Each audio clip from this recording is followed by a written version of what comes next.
صباحك روقان، صباحك منعش، صباحك سعادة. حلقة النهاردة بجد ما تفوتش لأنها حلقة مهمة جدا جدا. بس بقى قبل ما أقولك عن الحلقة لأنها هتكلم فيها عن الرجل، سيكولوجية الرجل. يا ترى الرجل فعلا كائن نرجسي وشهواني زي ما معظم البنات بتشوفه أو الستات، ولا إيه الحكاية، إيه القصة؟ بس قبل ما اكمل لك الحلقة عايز اقول لك تابعني وتابع بجد القناة بتاعتي واشترك فيها، لان قناتي هي قناة السعادة والروقان. لو اشتركت فيها صدقني مشاعرك هتحس فيها بسعادة، هتحس بمشاعر نشوة، هتحس ان انت حياتك كلها جميلة، هتحقق كل اهدافك بسهولة وبيسر. وبجد اعتبر القناة دي رزق ليك، وفكر دايما انت تستحق كل حياة جميلة. نبتدي بقى في حلقة النهاردة. معظم الناس، والحلقة دي على فكرة عايز أقولك دي مفيدة مش بس لكل ست أو لكل بنت بتحاول تفهم الرجالة، لأ، ده مفيدة ليك أنت كراجل. لأن صدقني معظم حتى الشباب أو الرجالة مش قادرين يفهموا نفسهم. معظم البنات مش قادرة تفهم سيكولوجية الرجل. هل يا ترى الراجل فعلا إنسان أناني، إنسان نرجسي، إنسان شهواني؟ هل فعلا الرجالة دول ما يملاش عليهم غير التراب؟ هل الصورة اللي معظم النساء أو معظم الستات بيشوفوها فعلا عن الرجالة، ولا إيه؟ عشان نبتدي في الموضوع ده لازم أقولك في معلومات نفسية مهمة جدا جدا أو معلومات سيكولوجية مهمة. إن في فرق بين طبيعة الرجل وطبيعة الأنثى. يعني لو أنت بتشوفيني وأنت بنت لازم تفهمي إن الراجل ده حاجة مختلفة تماما عنك. الراجل ده ما هواش بيفكر بنفس طريقتك، لان هو مش بنت زيك او بنت صاحبتك، لا، هو مختلف في كل حاجة. هو مختلف عنك بيولوجيا، هو مختلف عنك سيكولوجيا او نفسيا، مختلف في طريقة تفكيره، مختلف في كل حاجة. الراجل عامة او سيكولوجية الرجل، لو احنا هنتكلم فعلا من الناحية البيولوجية والنفسية، هرمونات في الراجل بيبقى عنده كجسد. في عنده الطاقة الجنسية بتكون عالية جدا عن الأنثى، فهو تلاقي طول الوقت تفكيره في الموضوع ده. هضرب لك مثال عشان تفهمي. لو في مجموعة شباب مثلا قاعدين بيتكلموا مع بعض ولقوا بنت حلوة، فيقعدوا يضحكوا ويهزروا، ايه يقول له ايه بقى؟ شفت البنت دي؟ شفت شكلها جميل ازاي؟ شفت رجلها حلوة؟ شوف ده مش عارف مثلا كذا كذا كذا. تمام، او بيتكلموا فعلا بالطريقة دي. تمام. هما بيتكلموا طبعا ايه، طبعا المفروض ده ما يحصلش عشان ده حرام، بس انا بتكلم دلوقتي بشكل علمي، مش فاهميني؟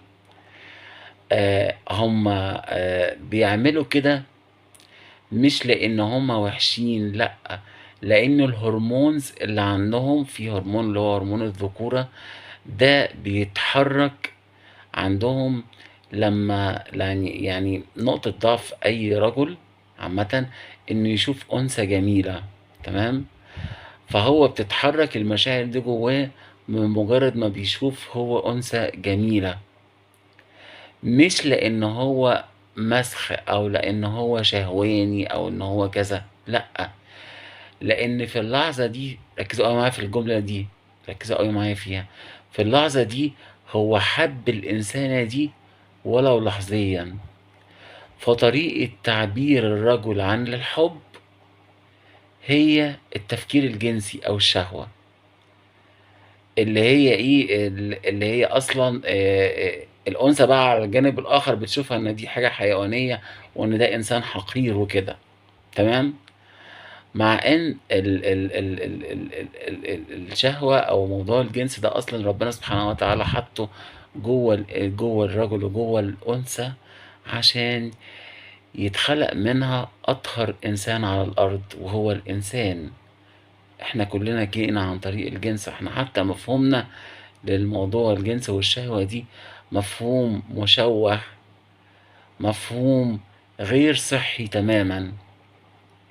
يعني في ناس، انا كنت اعرف حد يعني حتى هو كان متزوج لما بيعمل علاقة مع زوجته بيقولي أنا كنت بحس بالذنب. تخيلوا إن دي حاجة قد كده بنتبرمج اللي هي حاجة حقيرة، مع إن هي دي حاجة أصلا موجودة عند كل الكائنات الحية. تمام، بس طبعا في الحلال، ما نعملش أي حاجة حرام أو نغضب ربنا. تمام.